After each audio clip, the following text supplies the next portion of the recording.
Welcome to this lecture on the hypothalamo-hypophyseal portal system.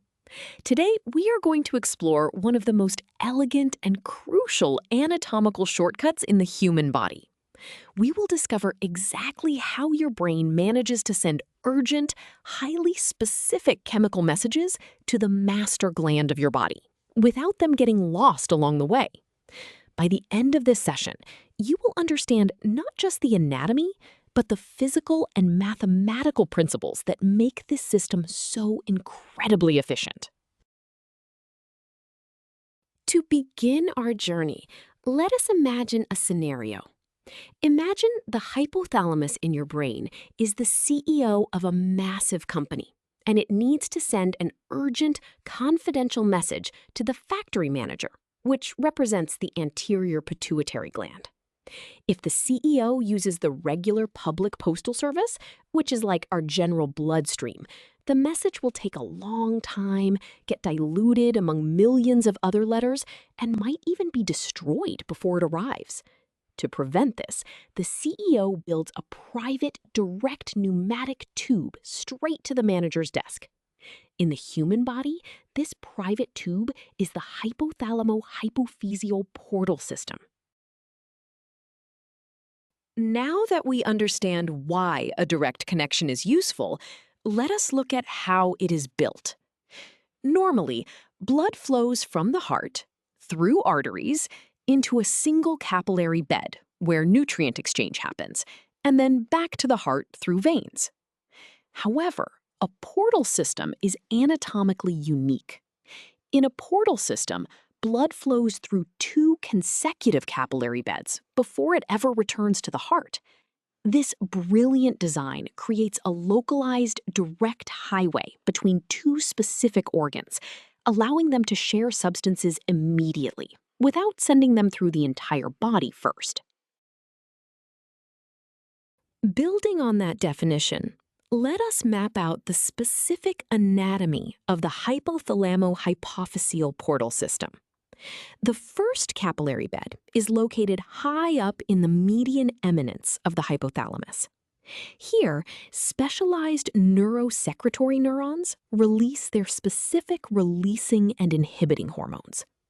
Instead of going back to the heart, this blood travels straight down specialized portal veins running along the pituitary stalk. It immediately enters a second capillary bed, located within the anterior pituitary gland. This means the hypothalamic hormones directly bathe the target endocrine cells, delivering their instructions instantly. Let us visualize this brilliant anatomical design. On the screen, you can see the hypothalamus at the top. Notice the neurosecretory neurons. They drop down and release their hormones directly into that first web of vessels, the primary capillary plexus. From there, follow the long hypophyseal portal veins down the stalk. They do not go to the heart, they go straight into the secondary capillary plexus inside the anterior pituitary. The small endocrine cells surrounding this second bed receive the concentrated hormone signal immediately. Only after this exchange does the blood finally exit through the systemic venous drainage. Seeing this anatomy naturally leads us to ask why the body goes to such lengths to build it. This portal system is absolutely critical for maintaining the delicate hormonal balance, or homeostasis, of your entire body. The brain releases these hypothalamic hormones in incredibly tiny amounts, often just picograms or nanograms. If they had to travel through the entire body's bloodstream first, they would be completely diluted and destroyed by enzymes. By using this direct portal shortcut, the body conserves immense amounts of energy, ensuring these vital signals reach the pituitary gland at a high, effective concentration. Understanding this delicate shortcut also explains what happens when things go wrong in clinical medicine. If this portal system is damaged, for example, by a severe head injury that shears the blood vessels, or a tumor that compresses the pituitary stalk. The anterior pituitary is suddenly cut off. It loses its instructions from the brain. Because the hormones cannot take the general bloodstream as a backup, this localized damage causes profound, life-threatening endocrine disorders, such as severe hypothyroidism, adrenal insufficiency, or reproductive failure.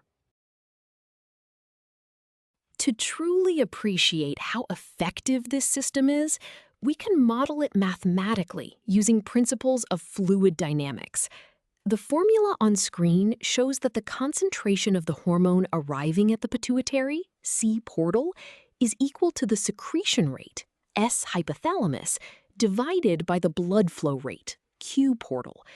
In plain words, the concentration is directly proportional to how fast the brain secretes the hormone and inversely proportional to the speed of the blood flow. If blood flows too fast, the hormone gets washed away and diluted. If secretion increases, the signal gets stronger. Let us put this formula to work with a concrete example. Suppose the hypothalamus secretes gonadotropin-releasing hormone at a steady rate of 120 picograms per minute. We measure the portal blood flow rate to be 0.04 milliliters per minute. We want to find the concentration reaching the pituitary. We substitute our given values into the formula, dividing 120 by 0.04. This gives us a final concentration of 3,000 picograms per milliliter. This incredibly dense signal is exactly why the portal system is so effective for cellular communication. Now that we have calculated concentration, what happens if the environment changes? In clinical scenarios, we often know the target concentration the pituitary needs, but the blood flow has been altered by an injury. By algebraically rearranging our previous formula, multiplying both sides by the blood flow rate, we get a new working equation. The secretion rate, S hypothalamus, equals the target concentration, C portal, multiplied by the blood flow rate, Q portal. This tells us exactly how the brain must adjust its secretion to compensate for changes in blood flow. Let us see this rearranged formula in action.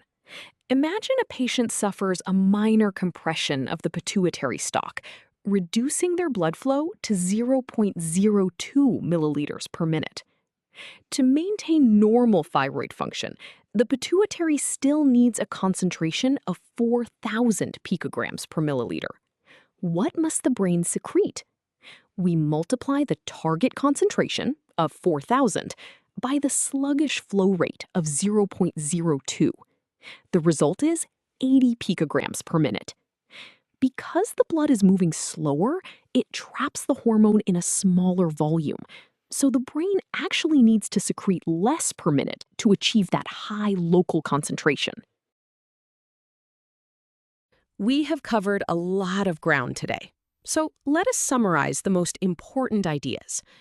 The hypothalamo-hypophyseal portal system is a brilliant anatomical shortcut connecting the brain directly to the master gland. By using 2 consecutive capillary beds, it bypasses the general circulation entirely. This ensures that incredibly tiny amounts of hormones arrive at their target in highly potent concentrations, preventing dilution.